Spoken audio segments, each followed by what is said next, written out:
Hi, I'm Scott, founder of Scott's Cheap Flights.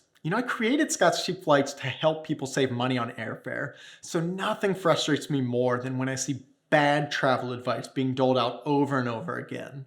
Sometimes this bad advice can cost you money, but in this case, it's only costing you your time. I want to settle this issue once and for all. It doesn't make a difference if you clear your cookies before you search for flights. I've heard it said 1,000 times. Hey, Scott, when you're searching for flights, you should really clear your cookies. The airlines, they're tracking your searches.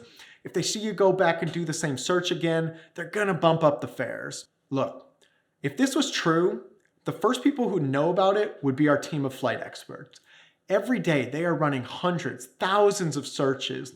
And so if the airlines were bumping up the fares as a result of those repeat searches, they would be seeing it.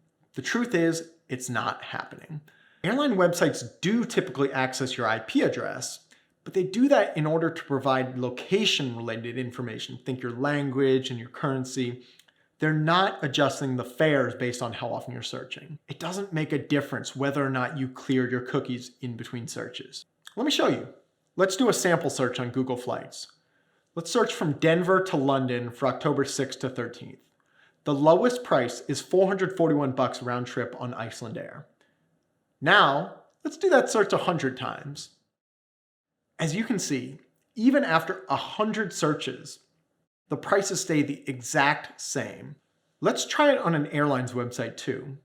Let's run a search on American Airlines for Seattle to Paris and looking at dates maybe September 18th to 25th. The lowest price we found is $604. And after we run that same search again and again and again, it's still $604. Look, we ran dozens and dozens of searches on Google Flights and American Airlines, and the price did not change a wooden nickel. If you do see higher prices the second or third time you run a search, there could be a number of other factors at play.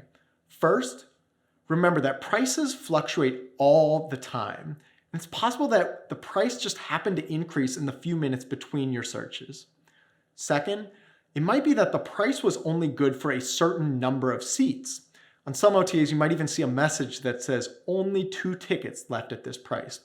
Once those tickets are gone, the price jumps up to the next bracket.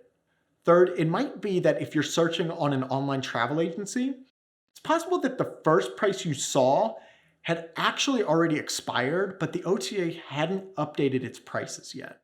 See, OTAs act like middlemen between consumers and airlines. Sometimes when an airline updates its fares, it can take a few extra minutes for those fares to be reflected on the OTA. So when you ran that second search, it just so happened that the new higher price was actually the updated correct price. So while airlines and OTAs are tracking things like your location, they aren't using cookies to increase the prices on flights that they know you're interested in. When a price increases the second time you search, it's coincidence or just a lagging price update. It's not an intentional move to get more money from you. So while there's no harm in clearing your cookies or searching for a flight in your browser's incognito mode, it's not going to make any difference. Clearing your cookies will not help you get a better flight price. For more tips, check out our other videos, subscribe to our YouTube channel, and click the links under this video. And if you want to save big on airfare, join Scott's Cheap Flights. Since 2015, we've sent our members thousands of amazing flight deals and mistake fares up to 90% off.